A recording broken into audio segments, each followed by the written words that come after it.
Hello, I hope you're having a fantastic day. Welcome to February. It's the start of the new month, so you know what that means.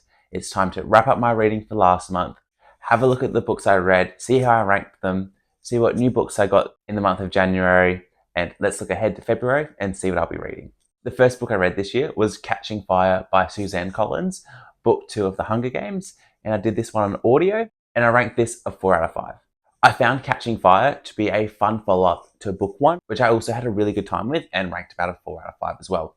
It was really good to see the backlash that Katniss and Peter had to deal with after the events of book 1 and seeing them have to deal with that early on in book 2. Getting to see the behind the scenes of how they were paraded around was very interesting, and getting to see the other districts was very nice. And I did find it interesting how they set up book 3, and I really liked the introduction of Finnick.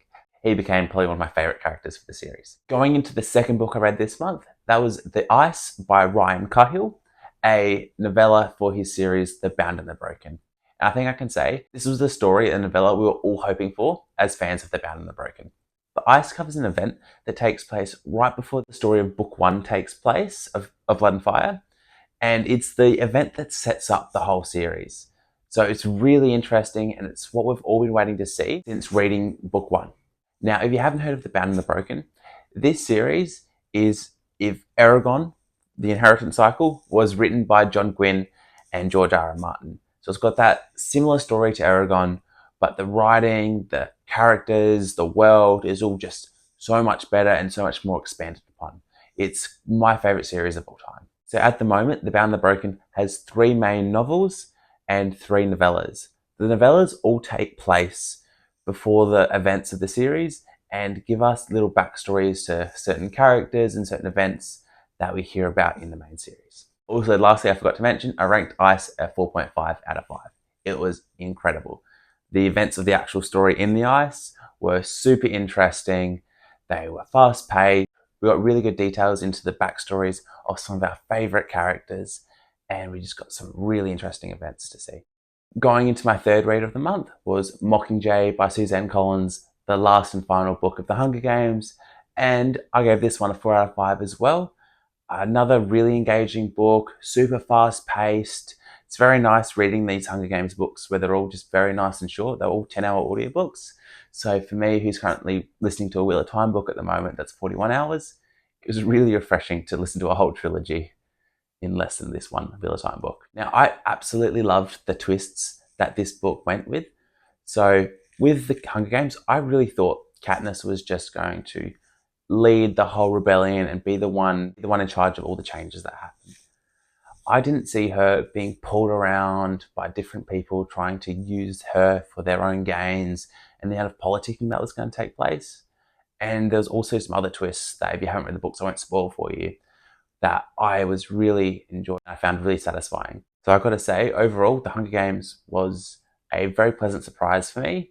I read it because a friend recommended it, and I definitely had a much better time with it than I thought I would. And it may be something that interests you.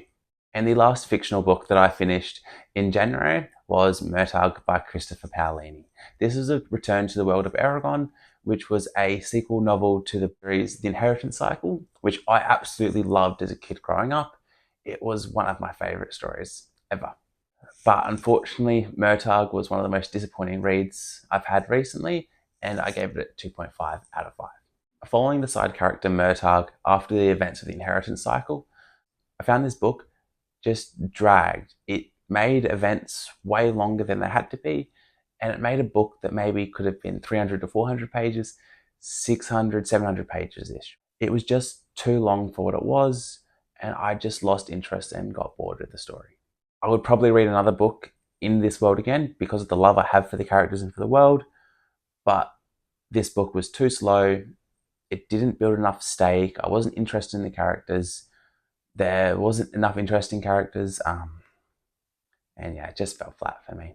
Now, going on to what I'm currently reading, as I mentioned before, I'm reading The Shadow Rising by Robert Jordan, book 4 of The Wheel of Time. I'm doing this one on audio, and I'm having a great time with this book.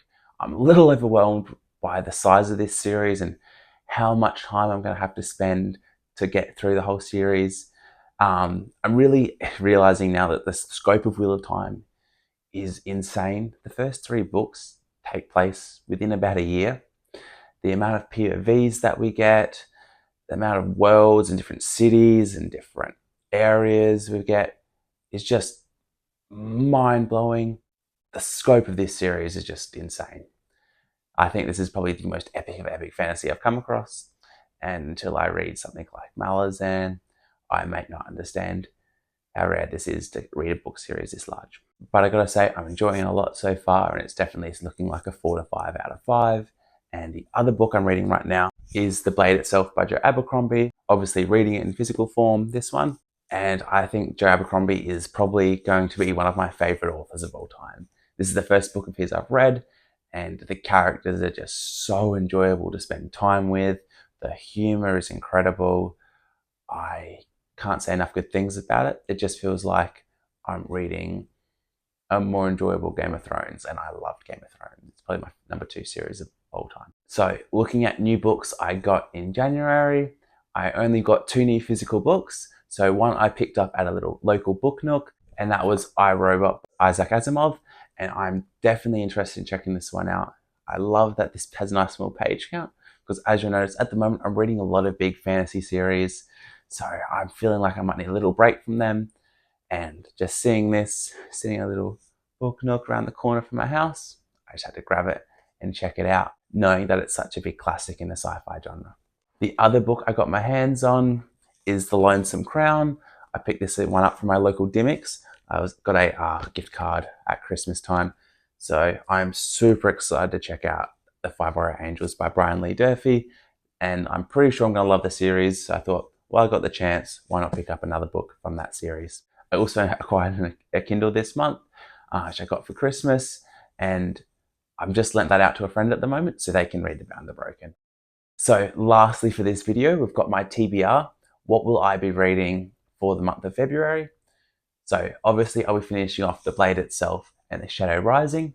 And I'll be continuing those series on in February. I'll do one more Wheel of Time book. So I'll do book 5, The Fires of Heaven. And I'll do my best to finish off the First Law trilogy, though I don't know how fast I'll be able to read those. So hopefully I'll at least finish Before They're Hanged by the end of the month. Now, if I get a chance, I'll try to do a secret projects on audio. I try not to buy all of my audiobooks. I try to save money and not spend too much money on books. So I use the Libby app, and I'm just on hold for Treasure of the Emerald Sea and Yumi and the Nightmare Painter. So hopefully I can get my hands on one of those and listen to that before the month is out. And then I'll try to read something outside of fantasy for a little bit. So I might read something like I, Robot, or just a short standalone novel if you have a recommendation for me, so I can break up from these massive series that I'm going to be reading this year, because a lot of my reading this year is going to be reading those big series that I haven't read yet. So catching up on First Law, The Wheel of Time. I do want to start Malazan this year. I haven't even started these Rift War books yet. So most of my year will be on these big books, but at certain points I will need to break them up with some shorter books just to break up those big reads. Thank you so much for watching this video. If you're still here, please like and subscribe. Please comment down below what you've just read in the last month and what you're going to be reading. And let me know if you've read any of these books I talked about today and how you felt about them. Thank you so much again. Have a great day.